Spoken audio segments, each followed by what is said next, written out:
Hello everyone, আশা করছি আপনারা সবাই ভালো আছেন। আমিও ভালো আছি। মায়ের আশীর্বাদ নিয়ে শুরু করছি আজকের গল্প ভুল পথে পেলাম তোমায়, লেসবিয়ান প্রেমের অন্যরূপ ইউটিউব চ্যানেল। লেখিকা মুন দত্ত, কণ্ঠে পিবি, পার্ট 2। মায়ার রাতের প্রথম মুখোমুখি। রাতটা ছিল অদ্ভুত শান্ত, যেন আকাশও থেমে গেছে। শুধু বাতাসের মধ্যে এক অদ্ভুত উত্তাপ, যে উত্তাপ ভয় ও আকর্ষণের মাঝামাঝি কোথাও। ইরা বিছানায় শুয়ে ভাবছিল শুধু একটাই নাম, মায়া। তার কথা, তার ছোঁয়া, তার ভয়। আর সেই কানের কাছে ফিস ফিস। রাত নামলে আমার ওপর বিশ্বাস ভেঙে যায়। ইরার মাথা যেন ছটফট করছিল। এটা কোনো সাধারণ রহস্য নয়, এটা এমন কিছু যা মায়াকে ভেঙে দিচ্ছে, কিন্তু সে কাউকে জানাতে ভয় পাচ্ছে। ঠিক তখনই ফোনের ভেতর ছোট্ট একটা শব্দ হলো, টিং। মায়া, বাইরে এসো, একদম এক্ষুনি। ইরার বুক ধাক্কা খেলো। রাত 10:30। মায়া কি ঠিক আছে? জানলার পাশে গিয়ে নিচে তাকাতেই সে দেখল রাস্তায় একা দাঁড়িয়ে আছে মায়া। চুল সম্পূর্ণ ভেজা, কোনো ছাতা নেই। রাস্তার লাইটে তার ছায়া লম্বা হয়ে গেছে, কিন্তু আজ মায়াকে যেন অন্য কেউ মনে হলো। চোখ দুটো স্বাভাবিকের চেয়ে বেশি কালো, শরীরের ভঙ্গি শক্তি খাঁচায় বন্দি বাঘিনীর মতো। কিছু একটা খুব ভুল। ইরা তাড়াতাড়ি নিচে নেমে এলো। দরজা খুলতেই তার সামনে দাঁড়িয়ে থাকা মেয়েটা, সে কি সত্যিই আগের সেই নরম মায়া? না, এটা অন্য অনুভূতি, অন্য উষ্ণতা, অন্য গন্ধ। মায়া ঠান্ডা কণ্ঠে বলল, চলো। ইরা অবাক, কোথায়? চুপচাপ চলো। মায়া হাত ধরতেই ইরা শিউরে উঠল। হাতটা বরফ ঠান্ডা, যেন সে রক্ত চলাচল বন্ধ হয়ে গেছে। ইরা কাপা গলায় বলল, মায়া, তুমি কাঁদছো? তোমার চোখ লাল কেন? মায়া তার দিকে তাকিয়ে মুখ ঘুরিয়ে নিল। জিজ্ঞেস করো না। কিন্তু তুমি? আমি বলছি, জিজ্ঞাসা করো না। তার কণ্ঠ শব্দে একটা ভয়ের স্পন্দন ছিল। ইরা বুঝল আজ মায়ার মাথার ভেতর ঝড় চলছে। দুজনে রাস্তা দিয়ে যেতে লাগলো। বাতাস জোরে বইছিল, কুকুরগুলো অস্বাভাবিকভাবে হাউল করছিল। ইরার মনে অদ্ভুত আতঙ্ক জন্মাচ্ছিল। হঠাৎ মায়া থেমে গিয়ে বলল, তুমি আমাকে কেন ভালোবাসার চোখে দেখিয়েছিলে সেদিন? ইরা থমকে গেল। আমি? ভালোবাসার চোখে? হ্যাঁ, তুমি লুকোতে পারো, কিন্তু তোমার চোখ পারে না। কিন্তু তুমি তো। মায়া তার কাছে এসে দাঁড়ালো, এত কাছে যে ইরা তার নিঃশ্বাস বুকে অনুভব করলো। মায়ার গলায় প্রচণ্ড ব্যথা মেশানো কণ্ঠ, ইরা, আমার ওপর প্রেম করা মানে ধ্বংস, ডেকে আনা। ইরার চোখ ভিজে উঠল। আমি তো বলছি আমি তোমাকে ছাড়বো না। হয়তো তোমারই উচিত ছিল। মায়ার ঠোঁট কাঁপছিল, চোখের ভেতর ঝড় বয়ে যাচ্ছিল। অন্ধকারের মধ্যে মায়ার মুখটা আজ দুটো আলাদা ছায়ার ভাগ হয়ে গেছে। একটা কোমল, একটা শিকারীর মতো ধারালো। হঠাৎ দূর থেকে একটা গাড়ির হর্ন বাজলো। ভাগ্যিস সে শব্দটা হলো, নইলে বাতাস থেমে যেত। মায়া নিঃশ্বাস ফেলল। চলো, তোমাকে কিছু দেখাতে চাই। অবৈধ গান। রাত 11:05। মায়া ইরাকে নিয়ে এলো একটা পুরনো বাড়ির অবৈধ বাগানের পেছনের গোপন বাগানে। ঝোপঝাড়, ভাঙা বেঞ্চ, ভেজা মাটি, চারিদিক গাছ, ছায়া আর ভয়। ইরা ধীরে বলল, এখানে এনেছো কেন? মায়া একদম চুপ, তার নিঃশ্বাস দ্রুত ওঠানামা করছিল। হঠাৎ মায়া তার চুল ধরে মাথা নিচু করলো। শোনো, আমি যা দেখাবো সেটা দেখে তুমি পালাতে চাইবে। এবার হৃদস্পন্দন যেন গলা দিয়ে বেরিয়ে আসছে। মায়া, আমি ভয় পাচ্ছি। মায়া চোখ বন্ধ করে ধীরে বলল, আমার ভয় করারই কথা। ইরা স্তব্ধ। মায়া তার হাত তুললে ধরল, ওই হাতই যেন ক্ষত ছিল। আজ হাতের রেখাগুলো যেন আরো গাঢ়, আরো গভীর। মায়া ধীরে ধীরে বলল, এগুলো আমার বাবা মা দেয়নি, এগুলো আমি পাই প্রতি রাতে। ইরা চোখ বড় করে তাকালো। প্রতি রাতে মানে? মানুষ না, নিজের ভেতরের অন্ধকার আমাকে দেয়। ইরা কেঁপে উঠল, তোমার ভেতরের অন্ধকার? হ্যাঁ, আমার একটা দিক আছে, যে দিকটা আমি কাউকে জানাতে চাই না। কেন আমাকে দেখাতে চাইছো তাহলে? মায়া নিঃশ্বাস নিয়ে বলল, কারণ তুমি আমার জীবনে ঢুকে পড়েছো, আর আমি চাই না বা চাই তোমাকে থেকে যেতে হবে এই পথেই। এরা চোখের জল ফেলল। মায়া, তুমি কি বলছো? মায়া আর তাকাতে পারছিল না। মুখ ঘুরিয়ে নিচু গলায় বলল, রাত নামলে আমি বদলে যাই ইরা। আমি সেই মায়া থাকি না। আমার শরীর, আমার চোখ, আমার রাগ সবই অন্যরকম হয়ে যায়। ইরা কাপা গলায় বলল, তাহলে তুমি কি ভৌতিক কিছু নাকি? মায়া তার চোখ ঠোঁটে আঙুল চেপে ধরল, না, আমি কোনো অলৌকিক কিছু না। আমি মানুষ, কিন্তু আমার জীবনটা একটা খাঁচা। ইরা হাত ধরতেই মায়া আকাশের দিকে তাকিয়ে বলল, আর আজ রাত সেই খাঁচা খুলে যাওয়ার রাত। হঠাৎ বাতাস তীব্র হয়ে উঠল, গাছের পাতা উড়ে উঠল। ইরার মনে হলো মাটি কাঁপছে। মায়ার শ্বাস দ্রুত হয়ে গেল, আর চোখ দুটো লালচে, ঠোঁট কামড়াচ্ছে, শরীর কাঁপছে। ইরা ভয় পেয়ে বলল, মায়া তুমি ঠিক আছো? কি হচ্ছে? মায়া হাঁটুতে বসে পড়ল এবং শরীর বাঁকা হয়ে উঠল, যেন প্রচণ্ড যন্ত্রণা হচ্ছে। পিছনে যাও ইরা, পিছনে যাও। না, তোমাকে একা ছাড়বো না, আমি বলছি পিছনে যাও। মায়ার চোখ এক মুহূর্তে অস্বাভাবিক উজ্জ্বল হয়ে উঠল। ইরা কাঁদতে কাঁদতে বলল, মায়া আমার দিকে তাকাও প্লিজ। মায়ার চোখে জল পড়তে লাগলো। সে ফিসফিস করলো, আমি চাই না তুমি আমাকে এইভাবে দেখো, কিন্তু আজ তোমার সামনে সব হবে। হঠাৎ মায়ার শরীরটা থেমে গেল, একদম নিথর। তারপর সে খুব আস্তে মাথা তুলল। চোখ আর আগের মায়ার চোখ নেই, এগুলো গভীর অন্ধকার ক্ষুধার মতো। ইরা নিঃশ্বাস বন্ধ করে তাকিয়ে রইল। মায়া উঠে দাঁড়ালো ধীরে ধীরে, একটা ভাঙা পুতুলের মতো। এটা আগের সেই মায়া নয়, যে হেসে রাগ করে কাঁদে। এটা যেন তার ভেতরের অন্ধকার সংস্করণ। মায়া ইরার দিকে তাকিয়ে বলল, এটাই আমার রাতের রূপ। ইরা পিছিয়ে গেল, তার চোখে পানি, মুখে ভয়। কিন্তু মায়ার রাতের রূপ হেঁটে কাছে এসে বলল, ভয় পেও না, রাতের আমি তোমাকে আঘাত করব না, যদি তুমি আমাকে ছেড়ে না যাও। ইরা কাদা কণ্ঠে বলল, আমি কখনো তোমাকে ছাড়বো না। অন্ধকার। মায়া মৃদু হাসল, তাহলে তুমি ভুল পথে ঠিক এসেছো। তার ঠোঁট ইরার গালে ছুঁয়ে বলল, কারণ তোমাকে অন্ধকারেও ভালোবেসে ফেলেছে।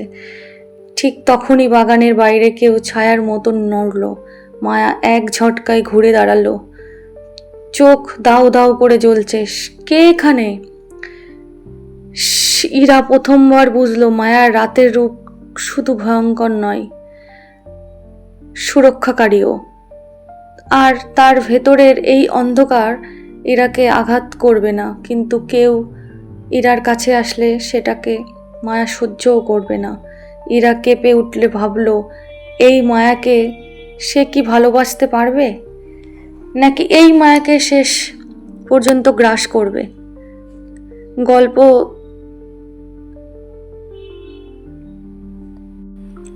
এখান থেকে আরো ভয়ঙ্কর, আরো রোমান্টিক, আরো জটিলতা হবে। রাতের বাগানে যে ছায়াটা নড়ছিল, সেই মুহূর্ত থেকে সবকিছু বদলে গেল। ইরা নিঃশ্বাস আটকে তাকিয়ে আছে, আর মায়া যে এখন তার রাতের রূপ দাঁড়িয়ে শিকারী চোখ অন্ধকারের দিকে তাকিয়েছে। এটা ভয় নয়, এটা অধিকার, এটা রাগ, এটা সুরক্ষা, আর অজানা এক নিষিদ্ধ আকর্ষণ। ইরা বুঝে গেল, রাতের মায়া ভয়ঙ্কর, কিন্তু সে হিংস্র রাগে ইরাকে রক্ষা করে। বাগানের ঝোপের ভেতর থেকে কেউ বেরিয়ে এলে একজন ছেলে, বয়স 22 থেকে 23-এর মতো, চেহারা শান্ত কিন্তু চোখে অদ্ভুত চাহনি, হাতে একটা কালো ব্যাগ। ইরা তাকে চিনতে পারল না, কিন্তু মায়া চিনল। মায়ার ঠোঁট থেকে হালকা গর্জন বেরোলো। তুই আবার এদিকে? ছেলেটা শান্ত কণ্ঠে বলল। মায়া, আমাকে তোমার সঙ্গে কথা বলতে হবে। ইরা লক্ষ্য করলো রাতের মায়ার চোখে আরও জল উঠল, জল জল করে চোখটি। তুই আর আমার কাছে আসবি না, কখনোই না। ছেলেটা দীর্ঘশ্বাস ফেলল। তুই বদলে গেছিস মায়া, আমি জানতাম একদিন তুই নিজেকে সামলাতে পারবি না। ইরা অবাক। মায়া কি আগেও এমন ছিল? তার রাতের রূপ সম্পর্কে কেউ জানতো? ছেলেটা ইরার দিকে তাকিয়ে বলল, তুমি ইরা? ইরা থমকে গেল। তুমি আমাকে চেনো? মায়া তোকে নিয়ে খুব বেশি ভেবে, তাই জন্য তোকে দেখতে এসেছি। রাতের মায়া পাগলের মতো ছুটে গেলে তার দিকে। 2 সেকেন্ডে, মাত্র 2 সেকেন্ডে সে ছেলেটাকে দেওয়ালের সঙ্গে চেপে ধরল। গলায় মায়ার বরফ ঠান্ডা হাত। ইরার ভয়ে হাঁটু কাঁপছে। তুই আবার তার নাম নিলে? এই হাতে তুই মরবি। ছেলেটার চোখে কোনো ভয় নেই। তুই তো জানিস রাগ তোর নিয়ন্ত্রণে নেই। তুই আমাকে মারবি না। মায়ার দাঁত চেপে ধরলো, গলা থেকে গর্জন বেরোলো। ইরাকে দেখিয়ে আমার রাতকে জ্বালাচ্ছিস? ইরা দৌড়ে এসে এলো। থামো, ছাড়ো তাকে প্লিজ। ইরা স্পর্শে মায়া থেমে গেল। তার হাতটা আগলা হয়ে গেল। মাথা নিচু করলো, যেন হঠাৎ নিজেকে ঘৃণা করছে। ছেলেটা দম নিয়ে বলল, যা ভয় পেতাম তাই ঘটেছে। মায়া এখন পুরোপুরি ভেঙে গেছে। এরা তাকাচ্ছিল, ভরা চোখে তাকালো। তুমি কে? তুমি কেন এসেছো? ছেলেটা ধীরে বলল, আমার নাম রোহান, মায়ের পুরনো থেরাপিস্ট। ইরা শ্বাস বন্ধ করে তাকিয়ে রইল। মায়ার রাতের রূপ ঝড়ের মতো থেমে গেল, চোখের আগুন নিভে গেল। থেরাপিস্ট? তার মানে? মায়া আগে থেকেই মানসিক যন্ত্রণার মধ্যে ছিল। কি যন্ত্রণা? কেন? রোহান বলল, মায়ার এই রাতের রূপ, এটা কোনো অলৌকিক কিছু না। এটা ট্রমা, ভয়, আটকে থাকা ব্যথা, বছরের পর বছর জমে থাকা ক্ষত। রাতের মায়া দাঁত চেপে বলল, চুপ কর, ইরার সামনে এক শব্দও বলবি না। রোহান বলল, তোর সত্যিটা সে জানবে, অবশ্যই জানবে। ইরা চুপচাপ দাঁড়িয়ে রইল, কোনো কথা বলতে পারছে না। রাতের মায়া ভেঙে পড়া। রোহান চলে যেতেই মায়া একদম নিথর হয়ে দাঁড়িয়ে রইল, আর নিঃশ্বাস ছোট ছোট, হাঁটু কাঁপছে, মুখে যেন সমস্ত রক্ত শুকিয়ে গেছে। ইরা ধীরে কাছে গিয়ে বলল, মায়া তুমি ঠিক আছো? মায়া তার কাছে পিছিয়ে গেল ধীরে, যেন ইরাকে ছুটলে তার ক্ষতি হবে। আমাকে ধরো না। কেন? মায়ার চোখ জলে ভরে উঠল। রাতের আমি মানুষকে আঘাত করে ইরা, আমি চাই না তুমি আমার হাতে ভাঙো। ইরা এগিয়ে গিয়ে তার হাত ধরল। মায়া হতবাক হয়ে তাকালো। দেখো, তুমি আমাকে আঘাত করনি, তুমি বরং আমার রক্ষা করেছ। মায়া মাথা নাড়া বলল, না, তুই বুঝিস না। রাতের আমি অধিকার পরায়ণ, হিংস্র, নিয়ন্ত্রণ হারিয়ে ফেলি। এরা তার মুখ 2 হাত ধরল। আর দিনের তুমি? মায়া চোখ নামালো। দিনের আমি ভয় পাই, সব হারানোর ভয়। ইরা মায়ার গাল স্পর্শ করল। এবার মায়া কেঁদে ফেলল, নীরবে, ধীরে। ভেতরের ব্যথা গলে গলে পড়ছে। তুই কেন আমার জীবনে এলে? তার ইরা কণ্ঠে প্রেমে শুনল, যন্ত্রণার প্রেম, অধিকার প্রেম। সে ধীরে ফিস ফিস করল, হয়তো আমি তোমাকে ভুল পথে পেলাম, কিন্তু ভুল মানুষ পাইনি। মায়া চোখ তুলে তাকালো। তার দুটো রূপ, দিব্য আর অন্ধকার, একসঙ্গে লড়ছে যেন। তুই আমাকে ভালোবাসিস? ইরা নিঃশ্বাস ধরে বলল, এটাই প্রথমবার? মায়া সরাসরি প্রশ্ন করল। তার বুক কেঁপে উঠল। হ্যাঁ, এক শব্দ, কিন্তু মায়ার ভেতর যেন ভূমিকম্প। মায়া কাঁপা কণ্ঠে বলল, ইরা, আমি তোমাকে খুব খারাপ জিনিসে টেনে আনছি। ইরা বলল, আমার পথ আমি নিজে বাঁচি। তুমি যতই ভুল হও, আমি তোমাকে ভুল মনে করি না। মায়া তার হাত নিজের বুকে চাপলো। তুই জানিস না রাতের আমি তোর উপর কতটা অধিকার চাই। ইরা ঠোঁট কামড়ে বলল, আমি ভয় পাই না। মায়া কাছে এসে ফিসফিস করলো, পাবি, কারণ রাতের আমি তোর কাছ থেকে সারা পৃথিবীটাই চাই। তার শ্বাস ইরার কানে গরম হয়ে গেল। আর কাউকে তোর কাছে সহ্য করতে পারি না। এটা ভালোবাসা নাকি হিংস্র অধিকার? হয়তো দুটোই। দিনের মায়ার ফিরে আসা হঠাৎ মায়ার শরীরে আবার কাঁপতে লাগলো। সে একদম মাটিতে বসে পড়ল। ইরা তড়িঘড়ি করে বুকে জড়িয়ে ধরল। মায়া, কি হচ্ছে? মায়া চোখ বন্ধ করে শ্বাস নিতে লাগলো। কাঁপছে, দুর্বল। এবার ধীরে ধীরে রাতের রূপ মিলিয়ে যেতে লাগলো। তার চোখে লালচে আভা হয়ে গেল, মুখ নরম হলো, তার উষ্ণ হলো। ইরা বলল, দিনের মায়া ফিরে আসছে। মায়া চোখ খোলো। চোখ দুটো আবার সেই কোমল স্নিগ্ধা যে চোখে ইরা প্রথম প্রেম দেখেছিল। মায়া দুর্বল গলায় বলল, ইরা, আমি কি তোমাকে ভয় পাইয়ে দিলাম? ইরা তার কপালে চুমু দিয়ে বলল, না, আমি শুধু তোমাকে আরও বেশি চিনতে দিলাম। মায়া হাসলো, একটা ভাঙা ক্লান্তি হাসি। আমাকে ছেড়ে যাস না ইরা। ইরা তার মাথা নিজের কাঁধে রাখলো।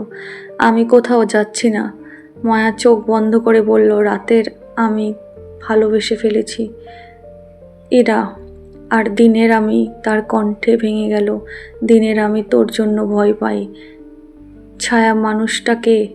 ইরা মায়াকে তুলে দাঁড় করালো। দুজনে বাগান থেকে বের হচ্ছিল। হঠাৎ ইরা পিছনে দাঁড়িয়ে তাকিয়ে জমে গেল। বাগানের ফটকের ওপাশে একটা মানুষ দাঁড়িয়ে।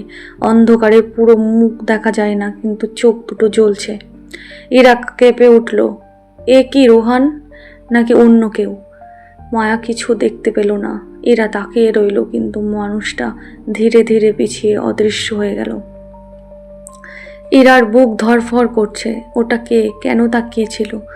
কেন ছায়ার মতো মিলিয়ে গেল? মায়া দুর্বল কণ্ঠে বলল, চলো, আজ রাতে কিছুই ঠিক নেই। বাড়ির সামনে প্রথম স্পর্শের স্বীকারোক্তি। দুজন বাড়ির সামনে পৌঁছালো। নিস্তব্ধ রাত, তীব্র বাতাস, ছায়ার গন্ধ।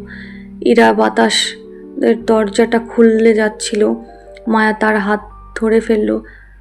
ইরা থেমে গেল। মায়া ধীরে বলল, ইরা, তুই বুঝিস না রাতের আমি তোকে যেভাবে দেখে। ইরা তার দিকে তাকালো। মায়া বলল, ওর কাছে তুই কেউ নও। এক সেকেন্ড থামলো। তুই সব কিছু, ওর অস্তিত্ব। ইরা নিঃশ্বাস ফেলল। মায়ার ইরার কানের কাছে এসে বলল, দিনের আমি তোকে ভালোবাসতে শুরু করেছি, আর রাতের আমি। তার আঙুল ইরার ঠোঁটে বসালো। রাতের আমি তোকে নিজের করে নিতে চাই। ইরা পুরো শরীর কেঁপে উঠল। মায়া ধীরে ধীরে তার চিবুক তুলল। চোখে আগুন, কিন্তু এবার সেটা প্রেমের আগুন। মায়া প্রথমবার ইরার কপালে একটা দীর্ঘ চুমু দিল। এই স্পর্শ ছিল স্বীকারোক্তি, কথা ছাড়াই। ইরা মুহূর্তটা ধরে রাখল।